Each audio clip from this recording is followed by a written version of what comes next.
Assalamualaikum warahmatullahi wabarakatuh. Perkenalkan, nama saya Febi Febrianti dari kelas 11 TWI 3. Di sini saya akan menjelaskan tentang sejarah Sumpah Pemuda. Apa sih Sumpah Pemuda itu? Sumpah Pemuda adalah satu tonggak utama dalam sejarah pergerakan kemerdekaan Indonesia. Ikrar ini dianggap sebagai kristalisasi semangat untuk menegaskan cita-cita berdirinya negara Indonesia. Kongres Pemuda I ini dilaksanakan pada tanggal 30 April sampai dengan 2 Mei 1926 di Lapangan Banteng, Jakarta. Dalam pertemuan ini dibahas beberapa hal, diantaranya yaitu membahas susunan badan pusat, gagasan persatuan, peran perempuan, peran agama, hingga peran bahasa dalam mencapai kemerdekaan Indonesia. Dalam Kongres Pemuda I ini diketuai oleh Muhammad Tarbani dan wakilnya yaitu Sumarmo, sedangkan sekretarisnya yaitu Jamaluddin Adinegoro dan bendahara yaitu Suwarso. Dalam Kongres Pemuda I ini ada anggotanya, diantaranya Bahder Johan, Jantole Solehwi, Paul Pinantoan, Ahmad Hamami, Sanusi Fan, dan Sarbani. Pada pertemuan pertama Kongres Pemuda, yaitu pada tanggal 30 April 1926 pada pukul 8 malam, dibuka dengan pidato Ketua Kongres yaitu Muhammad Tarbani yang isinya yaitu ada cara untuk menyingkirkan para penjajah. Setelah pidato pembukaan selesai, seluruh masing-masing perwakilan dari asosiasi diundang untuk berbicara. Setelah semuanya berjalan dengan lancar sesuai dengan tujuan, Kongres hari pertama berakhir pada pukul 12 malam lebih 15 menit. Pada hari Senin tanggal 1 Mei 1926 dilaksanakan pertemuan kedua Kongres Pemuda I. Di sini topik utamanya yaitu posisi perempuan. Mengapa Tabrani mengangkat diskusi tentang perempuan ini? Karena menurutnya perjuangan kemerdekaan Indonesia ini tidak hanya dilakukan oleh laki-laki. Kongres Pemuda I pertemuan ketiga pada tanggal 2 Mei 1926 pada pukul 9. Agendanya yaitu mendengarkan ceramah dari Muhammad Yamin dan Pinantoan. Muhammad Yamin memberikan sambutan tentang bahasa-bahasa yang ada di Indonesia, salah satunya yaitu bahasa Melayu. Menurutnya bahasa Melayu itu mudah dipelajari dan mudah beradaptasi digunakan secara luas. Selain itu, Pinantoan juga memberikan sambutan tentang pentingnya Islam dan Kristen di Indonesia. Setelah Kongres Pemuda I ini dilaksanakan selama 3 hari, ada hasil atau poin dari pertemuan-pertemuan tersebut. 1 yaitu cita-cita Indonesia Merdeka menjadi cita-cita seluruh pemuda Indonesia.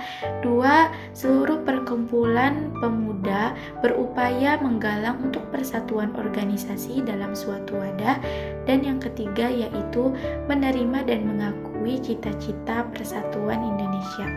Kongres Pemuda II dilaksanakan pada tanggal 27 sampai dengan 28 Oktober 1928 yang diketuai oleh Sugondo Jojo Puspito dari Perhimpunan Pelajar Indonesia. Dalam kongres ini dibagi menjadi 3 rapat dan Kongres Pemuda II ini membahas tentang masalah pendidikan. Kongres ini bertujuan untuk mewujudkan cita-cita organisasi pemuda yang ada di Indonesia, membahas mengenai masalah perkumpulan pemuda Indonesia, dan memperkuat dalam kesadaran kebangsaan serta persatuan Indonesia. Kongres Pemuda II ini diketuai oleh Sugondo Joyo Puspito dan wakilnya yaitu RM Joko Marsaid, dan Muhammad Yamin terpilih sebagai sekretaris dan bendaharanya yaitu Amir Syarifuddin. Dan dalam Kongres Pemuda II ini ada panitia yaitu Joha Muhammad Jaja, R. Kacasungkana, RCL Senduk, Johannes Leimena, dan Rohani Suud. Lebih dari 700 orang dari berbagai kelompok dan agama ikut berpartisipasi dalam Kongres Pemuda II ini. Dalam Kongres Pemuda II ini dibagi menjadi 3 kategori. Kategori pertama memiliki karakter kedaerahan, yang kedua didasarkan pada klub belajar, dan yang ketiga didasarkan pada banyak nasionalisme dan agama. Kongres Pemuda II ini dilakukan selama 2 hari di 3 kongres dan 3 gedung yang berbeda. 27 Oktober 1928 dilakukan di Gedung Pemuda Katolik pada pukul 19.30 sampai 23.30. Pada pertemuan ini, para peserta membahas tentang betapa pentingnya bahasa Melayu sebagai bahasa politik untuk kesatuan dan persatuan Indonesia. Selain itu, membahas gagasan untuk menjadi tuan rumah gerakan perjuangan dalam bentuk organisasi nasional. Kedua dilaksanakan pada tanggal 28 Oktober 1928 di Ostjava Bioskop pada pukul 8 sampai dengan 12. Para peserta ini membahas tentang pentingnya pendidikan dalam mewujudkan kemerdekaan Indonesia. Pembicara pada kongres tersebut yaitu Sarmidi Mangunsarkoro, Sarwono, dan Ki Hajar Dewantara yang menekankan pentingnya pendidikan nasional yang harus diberikan kepada seluruh anak di Indonesia. Pertemuan ketiga ini dilaksanakan pada tanggal yang sama dengan pertemuan yang kedua, yaitu pada tanggal 28 Oktober 1928 di Indonesia's Klub Gebo pada pukul 17.30 sampai 23.30. Dalam pertemuan ini membahas 5 hal: arak-arakan pandu, penyampaian dari ramelan kepanduan, penyampaian dari pergerakan pemuda Indonesia, dan pemuda dari tanah luaran oleh Sunario, pengambilan keputusan, dan penutupan kongres.